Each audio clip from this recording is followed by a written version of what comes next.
Ամերիկան և Իրանը դեպի խաղաղություն շատ կարևոր քայլ են արել և երեկ ստորագրել են շրջանակային համաձայնագիր։ Փաստաթուղթը Թրամփը ստորագրել է Փարիզում, Վերսալում, ներկա էր նաև Ֆրանսիայի նախագահ Էմանուել Մակրոնը, իսկ Իրանից փաստաթուղթը ստորագրել է Իրանի նախագահը։ Սա դեռ վերջնական խաղաղության համաձայնագիրը չի, բայց ամենակարևոր կետերը, ուրեմն 60 օրով դադարեցվում են ռազմական գործողությունները բոլոր ճակատներում, ներառյալ նաև Լիբանանում, հանվում են Իրանի դեմ բոլոր պատժամիջոցները, Իրանի վերականգնման համար նախատեսվում են $300 միլիարդ չափով ծրագիր, պիտի բացվի Հորմուզը և Իրանը վերահաստատում է, որ ձեռք չի բերելու կամ չի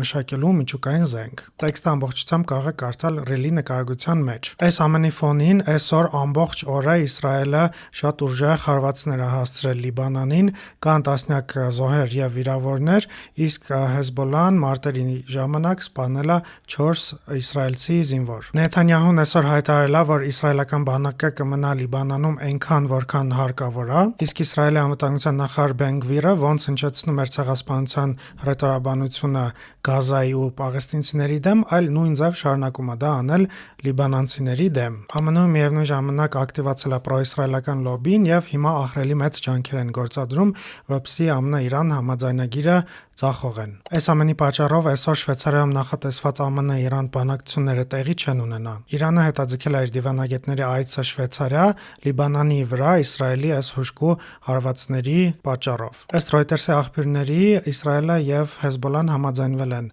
հրադադար կնքել, բայց այս պահին արդեն բոլորս գիտենք, որ հրադադարներ չպահելու հարցում